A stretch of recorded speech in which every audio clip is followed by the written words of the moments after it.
Òkùnkùn kò lè borí ìmọ́lẹ̀.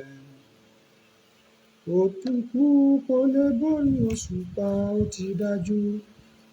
Ìràwọ̀ méje ń forí balẹ̀ fún ògo Jésù Kristi. Tẹríba, ẹ̀mí òkùnkùn, ẹ tẹríba. Ẹ tẹríba, àránsí àsàsí, ẹ tẹríba. Ẹ tẹríba, àwọn oṣó àjẹ́, ẹ tẹríba. Nítorí pé tígi tọpẹ lómi tẹríba fún afẹ́fẹ́ lóko. Ẹ tẹríba lórúkọ Jésù. Mo dẹ̀ dúpẹ́ lọ́wọ́ Ọlọ́run fún oore ọ̀fẹ́ tèmi àti rẹ̀ tún rí gbà. Mo dẹ̀ gbàdúrà fún ìwọ tó bá ń wò mí ní àkókò yìí.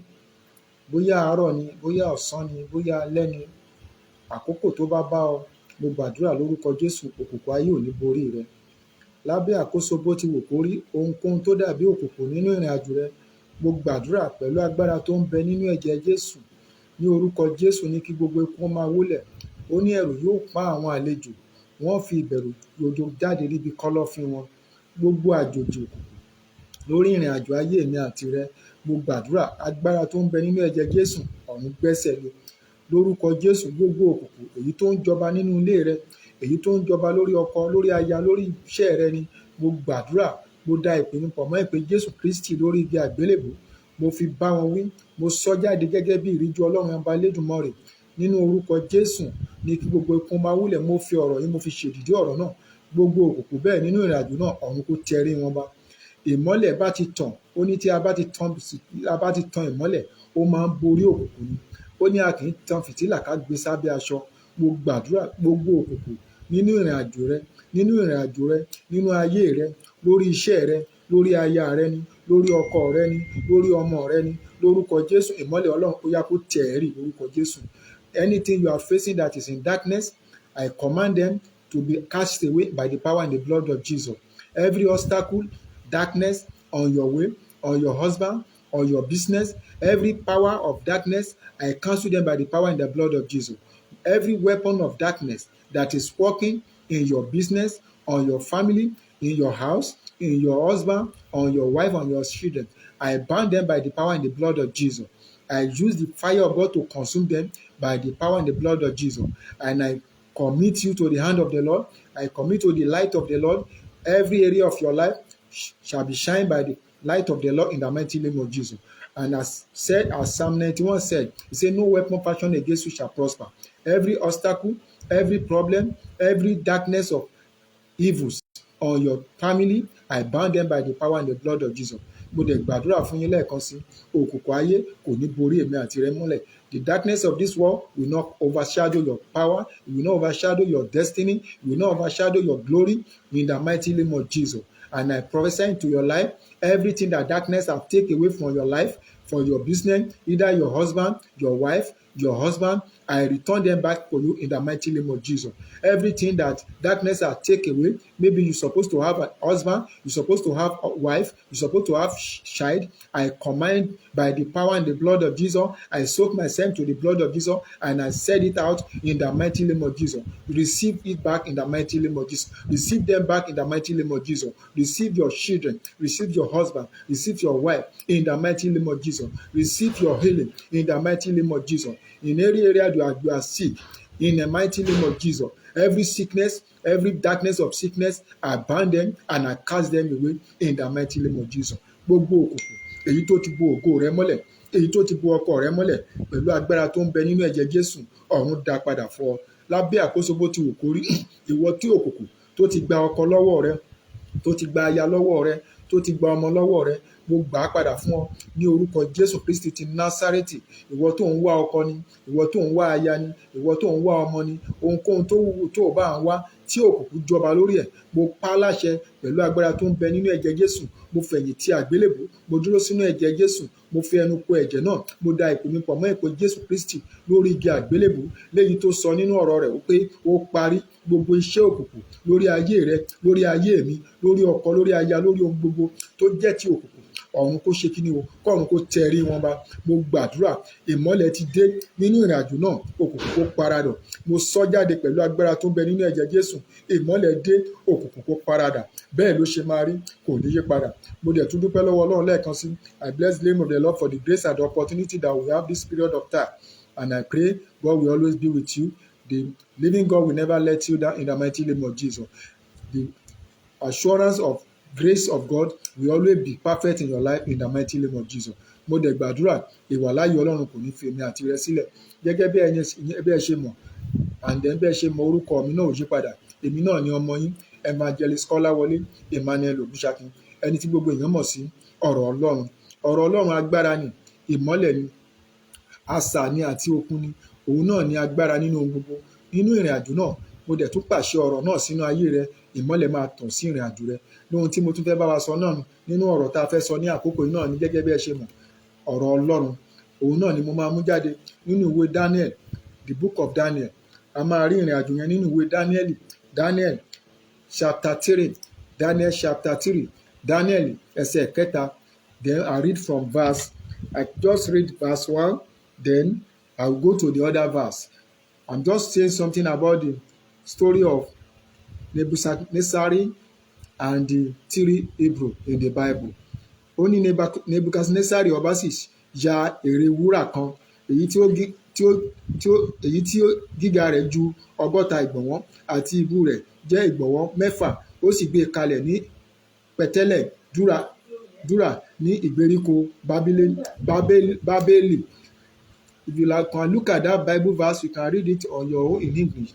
Nebuchadnezzar the king made an image of gold whose height was 70 cubits and the breadth thereof 6 cubits. He set it up in the plain of Dura in the province of Babylon.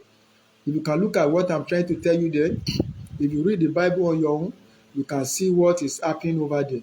But what I will just want to tell you, the topic I'm sharing with you is part 2. The part 2 of why are you afraid of darkness? Why do you fear darkness than light? Why are you afraid of darkness? Kí ló dé tó fi ń bẹ̀rù òkùnkùn? Kí ló dé tá a fi ń tẹríba fún òkùnkùn ní òde òní? Kí ló dé tí a ní ìbẹ̀rù Ọlọ́run, èyí tó jẹ́ ìmọ́lẹ̀, tó jẹ́ wípé òkùnkùn ni à ń bẹ̀rù? This is the part 2 of this program. I've already sent out the part 1. Why are we afraid of the darkness? Nínú ìrìn àjò èmi àti rẹ, kí ló dé tí a fi ń bẹ̀rù òkùnkùn? Ọ̀pọ̀lọpọ̀ lè ní ayé òkùnkùn ó ti tẹ orí wọn ba nítorí wípé wọn ò ní ìgbàgbọ́ nínú Ọlọ́run.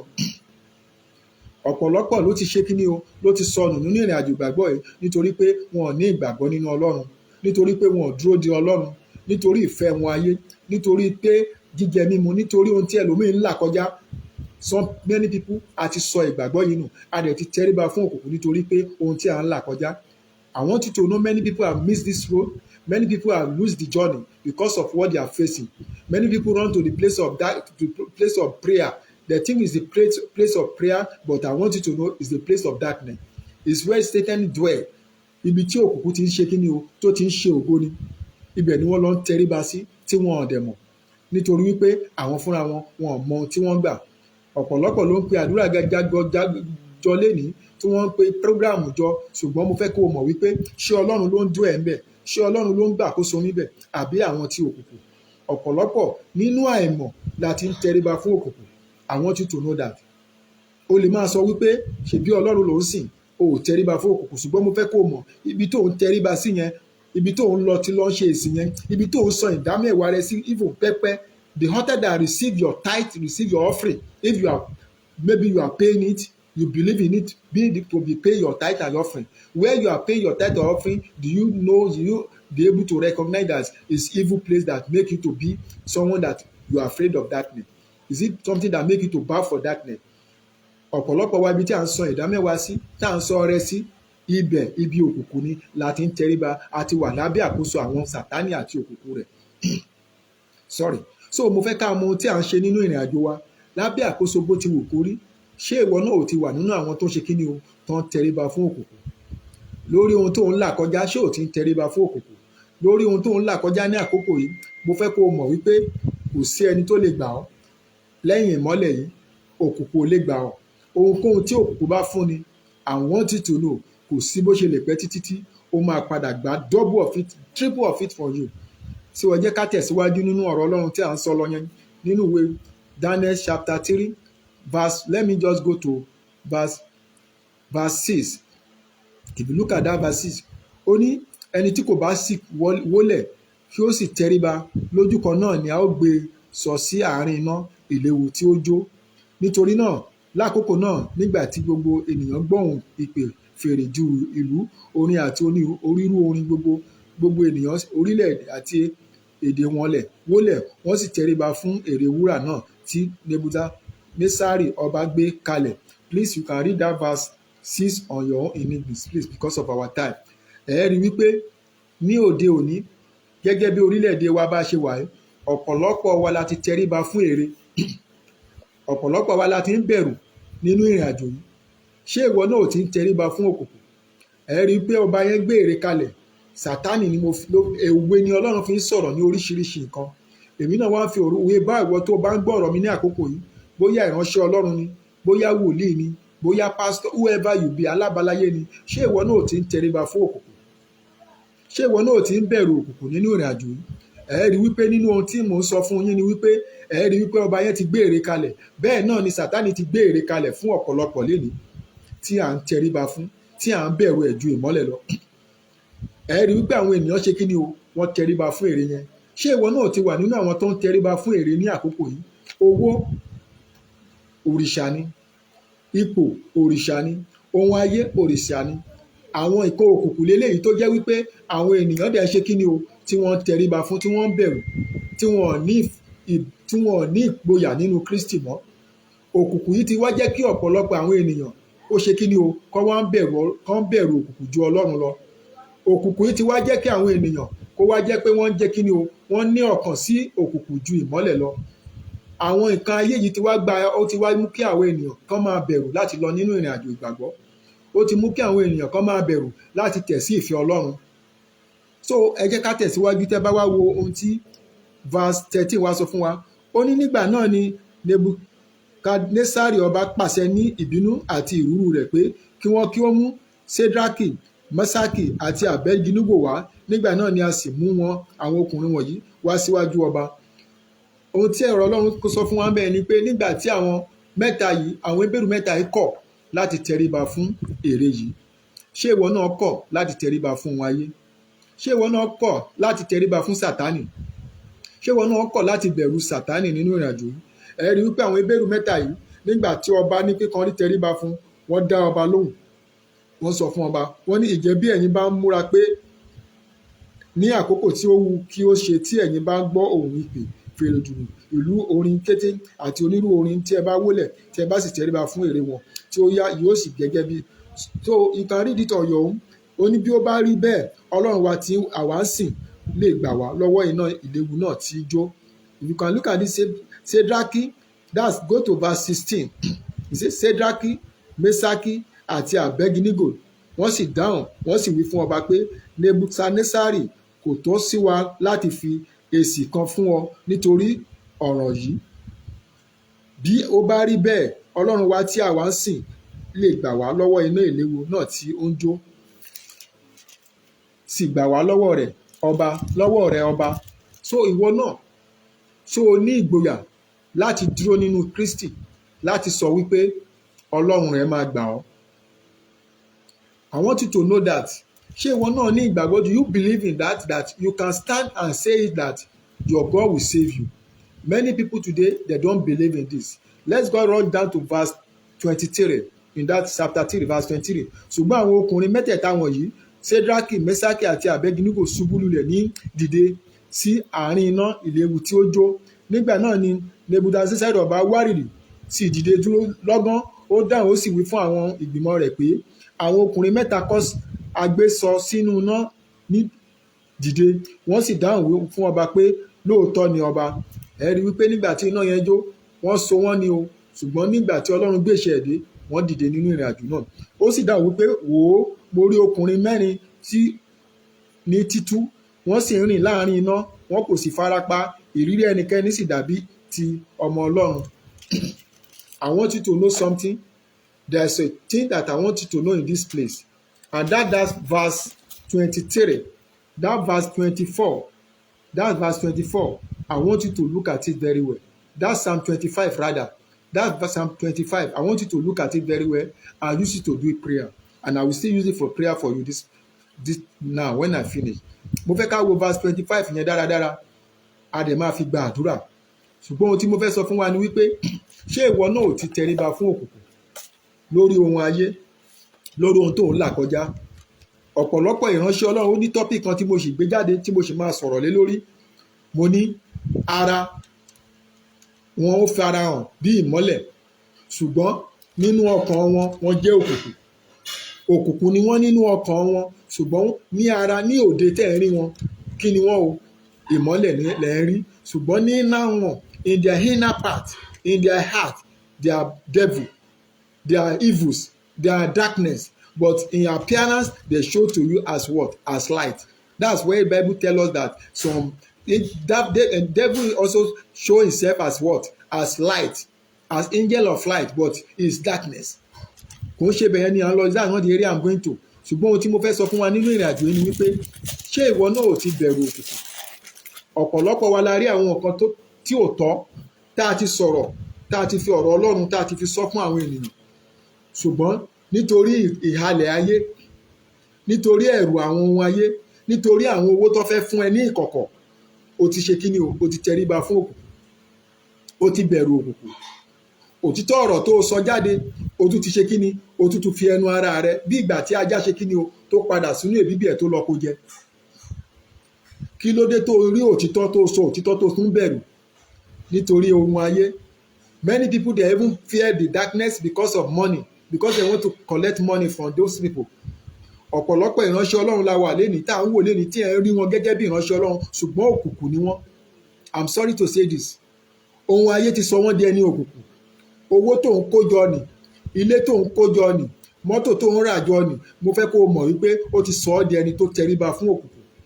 If you don't know, gbogbo ilé tó ń kọ́ jọ, you build many house, you buy many cars, ṣé ó tó kú fún sá? Can you die because of the weight of this world? Gẹ́gẹ́ bí àwọn bàbá wa kan tó sọ pé ṣé ó tó kú fún? That's one of our father's program. Bàbá àdúrà AK-47 ó sì ṣe program yẹn recently pé ṣé ohun ayé yìí ṣé ó tó kú fún? Many of us la ti tẹríba fún ohun ayé yìí. Many of us la ń bẹ̀rù nítorí ohun ayé, a bẹ̀rù nítorí ọ̀run. À ń bẹ̀rù ẹni tó lè pa ara, a bẹ̀rù ẹni tó lè pa ẹ̀mí. À ń bẹ̀rù ẹni tó lè mú ara dè, a bẹ̀rù ẹni tó lè mú gbogbo ọkàn yẹn tó lè sọ ẹ́ di ẹni tá a rí mọ́. Why are you afraid of the darkness? Kí ló dé tó o jẹ́ kí òkùnkùn kó gba ọkàn rẹ? Kí ló dé tó o jẹ́ kí òkùnkùn kó rìn nínú ìrìn àjò ayé rẹ? Òdodo ọ̀rọ̀ tó o rí, o wá torí ohun ayé, o wá change ọ̀rọ̀, o wá sá sẹ́yìn. Is very unfortunate. Padà kó o lọ ṣe àtúnṣe nítorí wípé ó ní òun wà pẹ̀lú olódodo. Olódodo lọ́lọ́run máa ń gbọ́ àdúrà ẹ̀. That's why you see many people, they are going to the place of prayer today, but their prayer are not answered. Nítorí pé ní ìkọ̀kọ̀ ibi tí wọ́n ti lọ ń gbàdúrà, ìbẹ̀rù àwọn sàtánì ni wọ́n gbàkóso bẹ̀. Àwọn pẹpẹ òkùnkùn ni wọ́n dúró níbẹ̀. So many of us today, torí nǹkan ayé tá à ń bẹ̀rù yìí, torí ọrọ̀ ayé, torí ipò tá à ń tẹríba fún, a ti ń bẹ̀rù òkùnkùn nítorí ohun ayé wọ̀nyí ni. Nítorí owó, ọ̀pọ̀lọpọ̀ ló ṣe kíni o? Ló padà sínú sàtánì, sínú òkùnkùn, because of the things of this world. So ọ̀rọ̀ yìí náà jáde sí ìwọ tó bá ń wò mí ní àkókò yìí, ìwọ tó bá ń gbọ́ ọ̀rọ̀ mi tó bá rí across video yìí, I want you to share it to other people. Let them come back to the light. Many people wọ́n ti tẹríba fún òkùnkùn nítorí ìfẹ́ wọn ayé. Ọ̀pọ̀lọpọ̀ ìránṣẹ́ Ọlọ́run, I'm sorry to say this, náà ti lọ ń bẹ̀rù, náà ń tẹríba fún òkùnkùn. Wọn ò lè jáde kán sọ òtítọ́ ọ̀rọ̀ mọ́. I want you to know that there's a program kan tí mo wò tí ẹnìkan sọ̀rọ̀ tó ń ṣépè, tó ń sọ̀rọ̀ tó ń sọ pé Ọlọ́run tẹ́ ẹ sìn, Ọlọ́run burúkú ni, Jésù yín olórí burúkú ni. Ẹ̀mí Ọlọ́run wá jẹ́ kí n máa understand pé ọ̀rọ̀ tí ẹni yìí sọ nígbà tí Jésù tó jẹ́ pé àwọn tẹ́ ẹ ń pè ṣépè fún, tí ó ń pè ní ìránṣẹ́ Ọlọ́run tó sọ pé Jésù tí wọ́n sìn olórí burúkú ni, nígbà tó yẹ pé kò ń ṣe Jésù ni wọ́n sìn. They are not serving Jesus. So it's not Jesus that this man is cursing. It's not Jesus that is talk abuse. kò ń ṣe Jésù ló ń sọ̀rọ̀ òdì sí, kò ń ṣe Jésù ló ń bú, nítorí pé àwọn tẹ́ ẹ rí wọ̀nyí kò ń ṣe Jésù ni wọ́n sìn.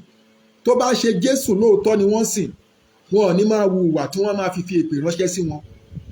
It's not that I back up what that person is doing by the way of cursing and abuse word.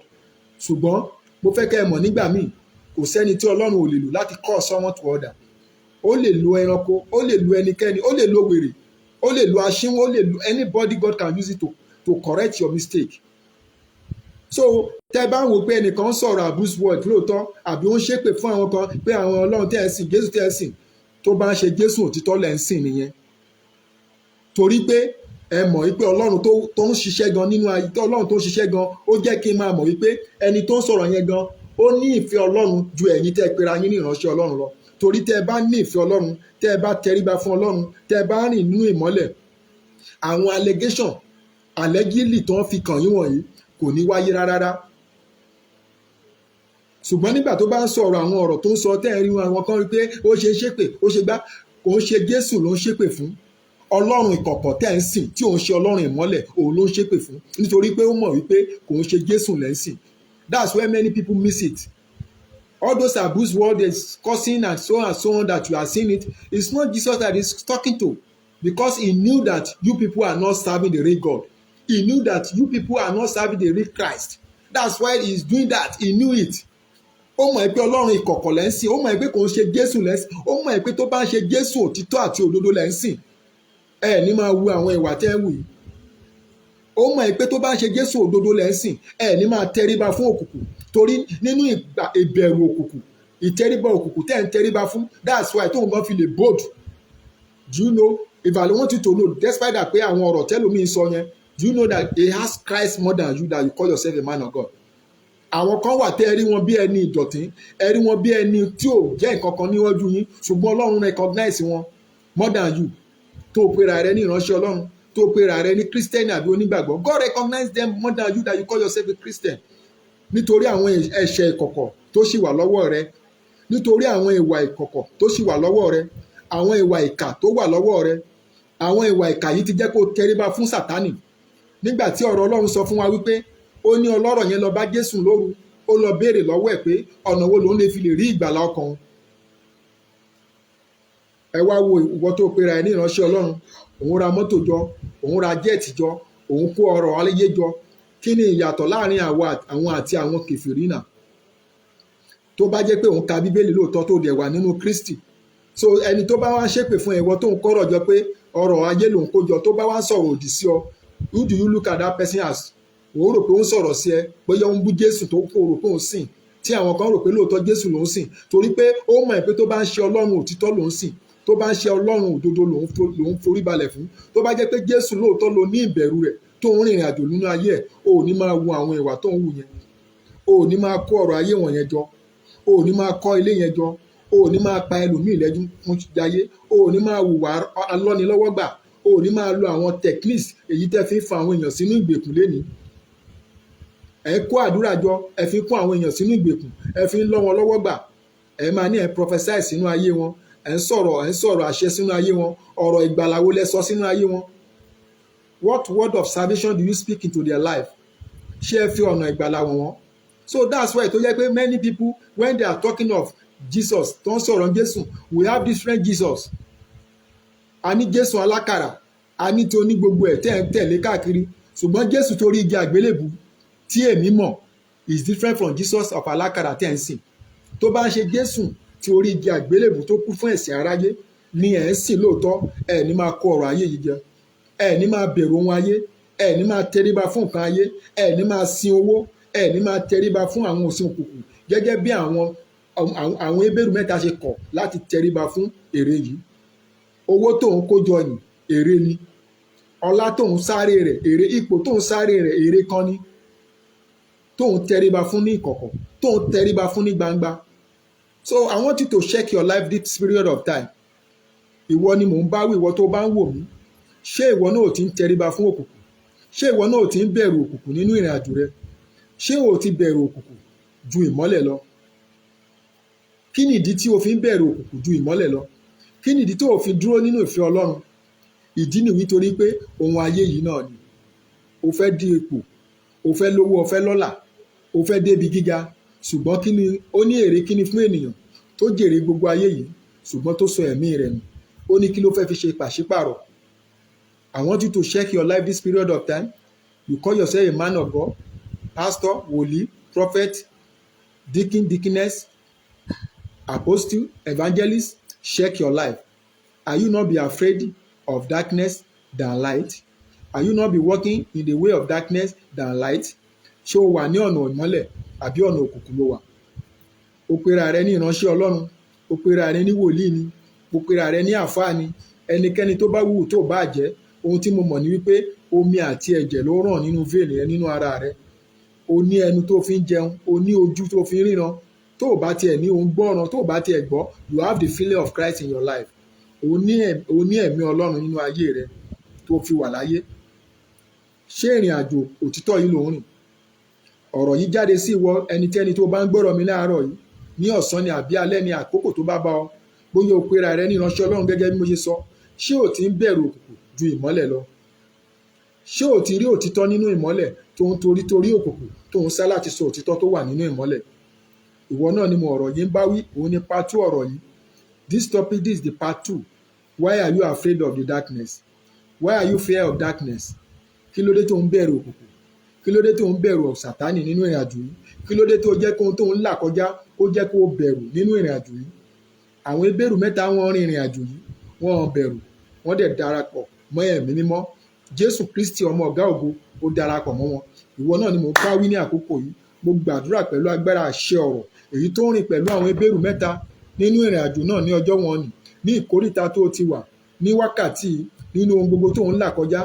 Jésù ọmọ ọ̀gá ògo èyí tó kú fún ẹ̀ṣẹ̀ aráyé lórí igi àgbélébùú, mo pàṣẹ ó yá kó darapọ̀ mọ́ ẹ nínú ohun gbogbo.